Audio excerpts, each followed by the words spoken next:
If you've ever wanted to use an escape room for a team building activity, but you weren't really sure where to start or you were worried it was going to be too complicated, I've got some great news for you. Hey, it's Jeff with YourLearningCareer.com. Today I'm going to show you an escape room that has been built in Google Slides. If you're interested in a PowerPoint version, you'll want to check out this video because I do have a PowerPoint version as well. So here I am in Google Slides, and all you're going to do is put this, so it's all built out. And it has instructions. There are instructions on the slides. You also get a couple of other documents with different things, and some of the puzzles are on some worksheets. But the main part of the escape room is all done here in Google Slides. So all I have to do is put it into slideshow mode. And then whenever people start to arrive or whenever I'm ready to, I can go up here. And if I hit play, I'm going to get some music. Let me pause that. And then once I'm ready, I'm going to hit begin. So the premise of this escape room is basically employees have received this email. It's kind of mysterious. It's about this surprise in the break room. So, okay, let's go ahead and go to this meeting. So we click on attend meeting. Now as far as the clicking, you're going to do that as the host. So you're going to have one person who's the host, and they're going to be basically kind of the host / storyteller for this. But don't worry, everything is laid out for you. But anyway, so as the host, I'm going to click attend meeting.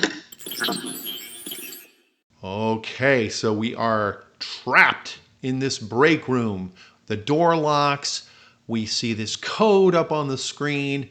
And then there are these Post-it notes that have been left on the wall.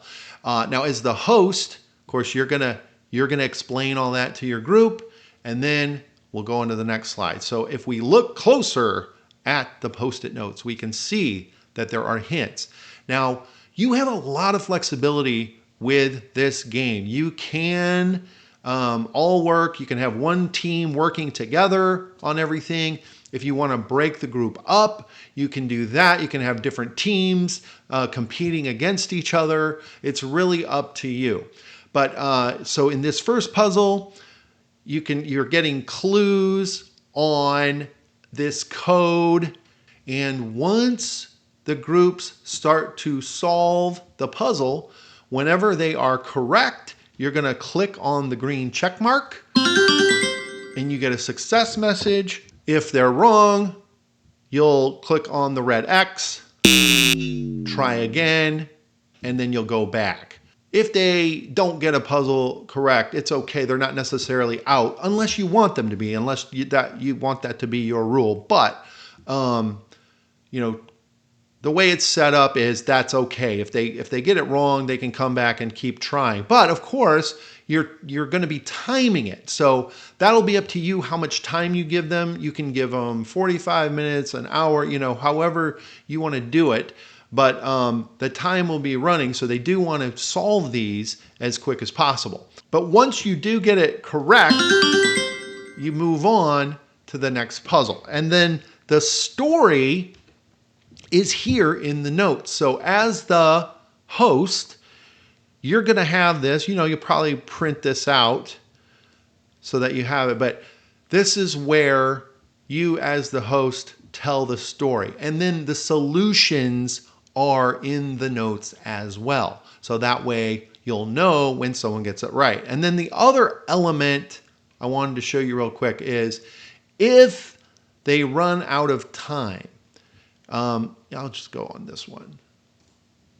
If they run out of time, that's what this hourglass is for. And so if you click on that, that's going to take them to the end where, oh no, you didn't escape the break room.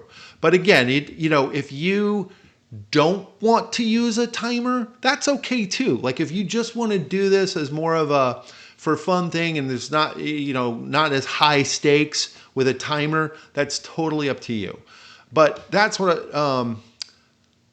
great about it is it's very flexible. So like I said, you'll get the rules, kind of the general, here are the rules as I have imagined them. But But you, of course, have the flexibility to do what you want to do with your game. So the other great thing about this is because it's in Google Slides, it's all totally customizable. So if there's something you don't like, you can change it. So for example, let's say you don't want to call it Escape the Break Room. Maybe at your company or your school or wherever you're doing this, you have your break room has a name, or there's some kind of conference room that you guys use and it has a name. So then you could go in and say Escape the Mississippi Room. You can change backgrounds, you can change colors, you can, basically wherever there's text, you can make updates as you want. Or, of course, you can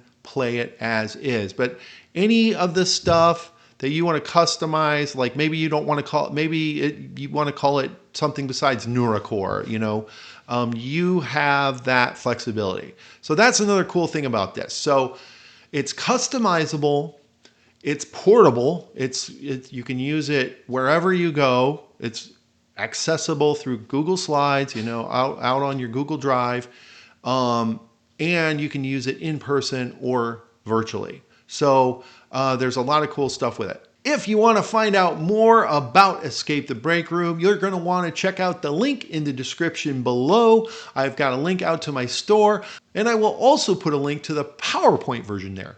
Thanks as always for watching, and we will see you next time.